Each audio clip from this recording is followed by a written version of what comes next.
What's good, guys? Welcome back to another vlog. Today I'm going to be cleaning up the pistons and basically the block, getting it ready for the cylinder head when it comes back. And then I might drop the oil pan depending on the weather. If it continues to be dry like this, it's been raining like 4 days back to back, so I honestly haven't gotten to touch the car at all. But hopefully today I can get some work done, get some things out the way, and we'll see how it goes. So I just took the head gasket off real quick just to show you guys a quick before, and then I'll show you guys the after when I'm done. It started raining, guys, so you know what that means. I had to put the 135 on a halt real quick, but I'm about to be helping Jermaine real quick drop off a car to Long Island. We got bamboozled. I thought we were going to be dropping off a Corvette, but it turns out we're going to be dyno in a Corvette. We're still here at the dyno. There's a 240 on the dyno right now. It's LS dropped and it's turboed as well. Maybe I'll get some pulls from it in a few.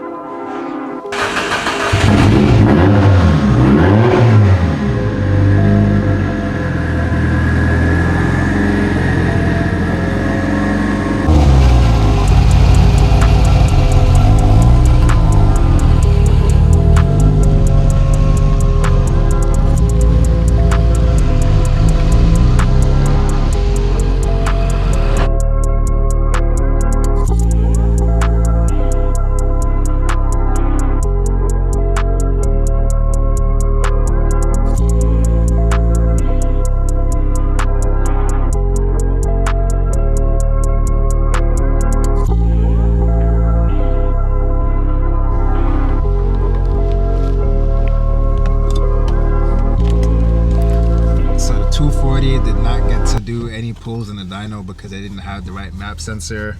So we literally been sitting here for 3 hours waiting for them to situate that, and now the Corvette is finally about to go in the dyno after so long. Hopefully everything goes well with this Corvette and we can get some pulls with it, and then that'll be that.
So they just finished dynoing the Corvette.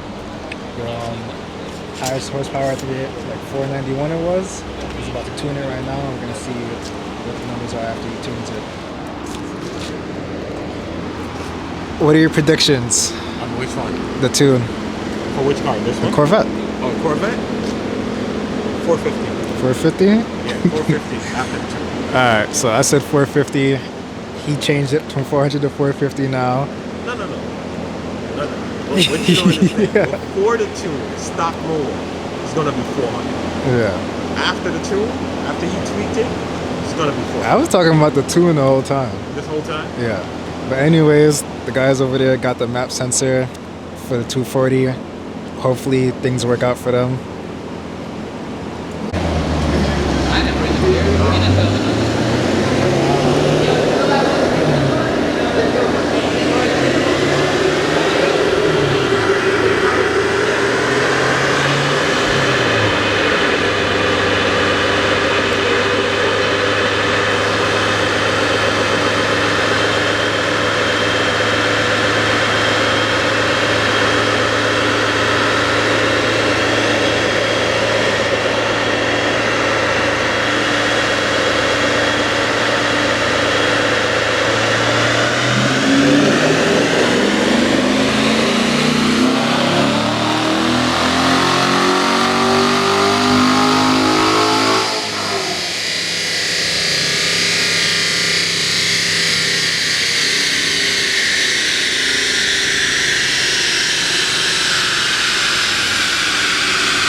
Alright, so this is the cleanest I've gotten the block. It's not bad. Like, it doesn't have to be this like cleanest thing ever because it's not like a brand new motor or something, but it's clean. I'm about to start loosening up the oil pan bolts while I wait for Jermaine to pull up, and then we're gonna drop the subframe, take the oil pan off, change the rod bearings, probably drop cylinder 5 so we can hone the sleeve right here to get it to be a little bit cleaner because it's not the greatest right now. So I'm gonna do that, and then I'll see you guys in a bit.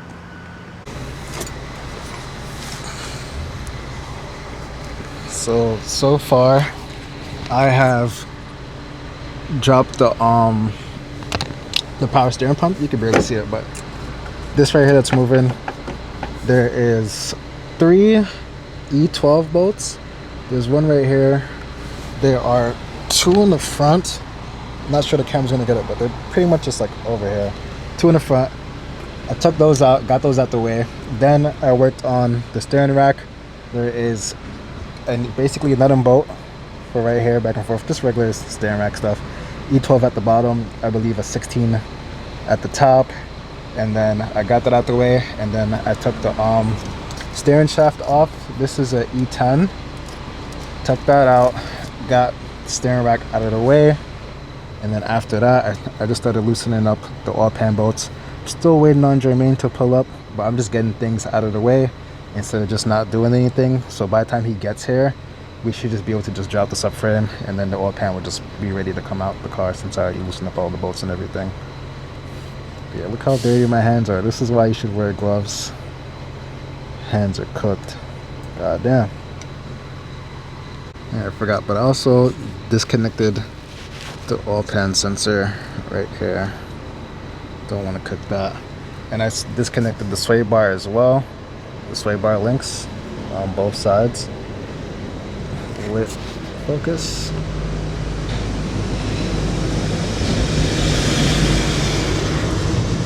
So to disconnect this, it's a 16 on this end, and then you put a 17 on the other end just to hold it so it doesn't twist, because you can see it turns. So disconnected that. Sway bar just going to be hanging. I'm going to leave the control arms on. I don't think they're going to give an issue at all, so that should be good. I'll get back to you guys when Jermaine pulls up. So I don't even know what the word for it is, but as I was taking off the oil pan bolts and loosening up the engine mount, I was like, I might as well just jack the transmission up and just loosen up the subframe bolts and just let it hang. And then that's what I did. So the oil pan is off. It is over here. No, I'm not making a mess. It's literally empty. So got that off. I'm about to take the oil filter, not the oil filter, the oil pump housing off, and take off the oil pump tube. It look like it's a bunch of E10s, and these 2 might be E12s. So I'm going to take all of those off and then get to the rod bearings and just swap them out.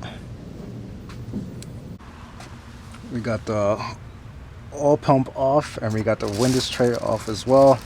I'm about to take a break real quick, and then I'm going to get to the rod bearings.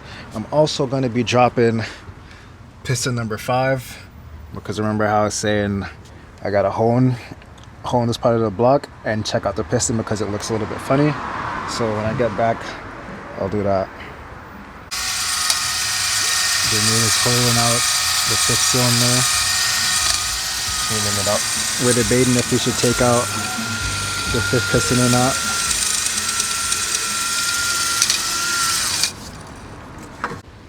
So we have bad news.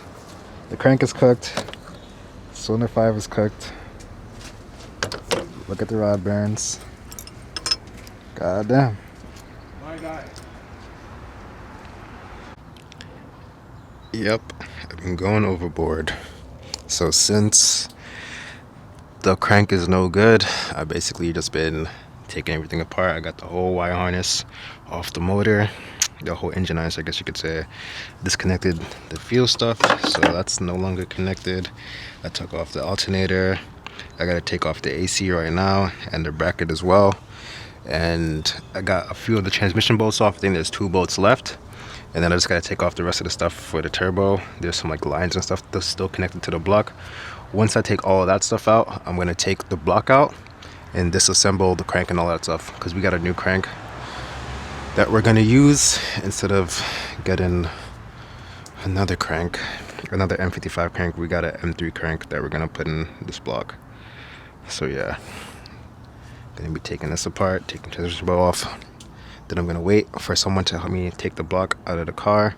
It's aluminum block, so it shouldn't be that heavy, and we've done the block from my car with our hands taking it out, so I doubt it will be that bad. But I'm gonna see you guys once all of this stuff is disconnected. I got the turbo out. I also moved the AC bracket out the way, and I'm contemplating now if I should just take the AC out and just disconnect the lines.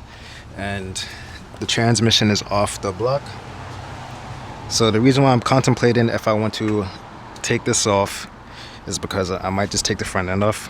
My friends are currently busy right now, and I don't want to wait any longer to get the block out. Since it is an aluminum block, it is fairly light, and I could kind of lift it myself.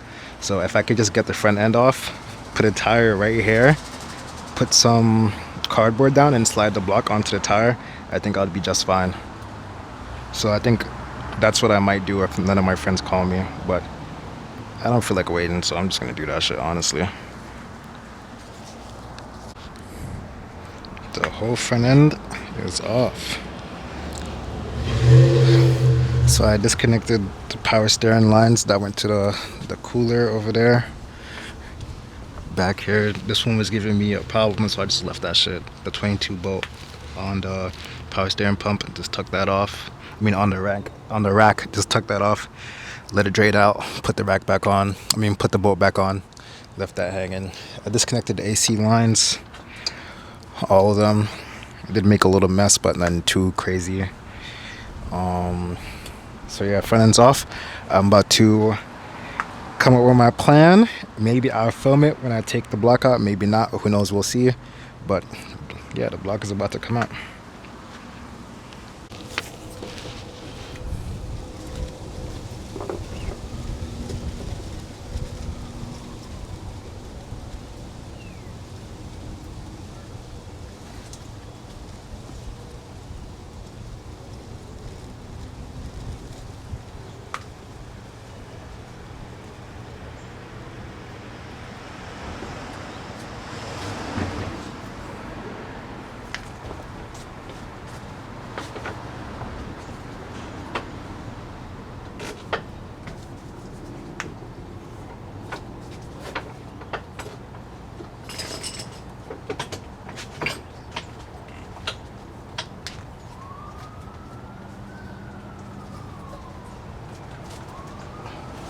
Not my pants.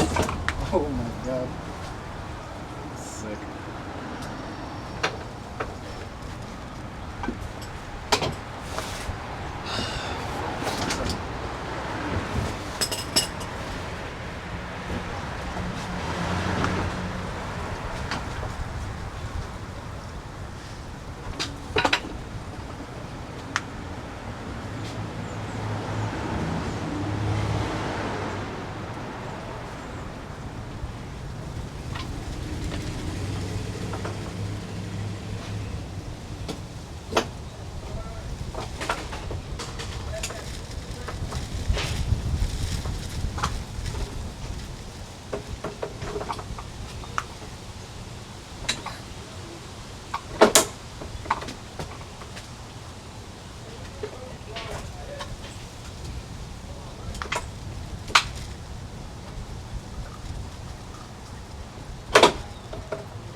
Good shit.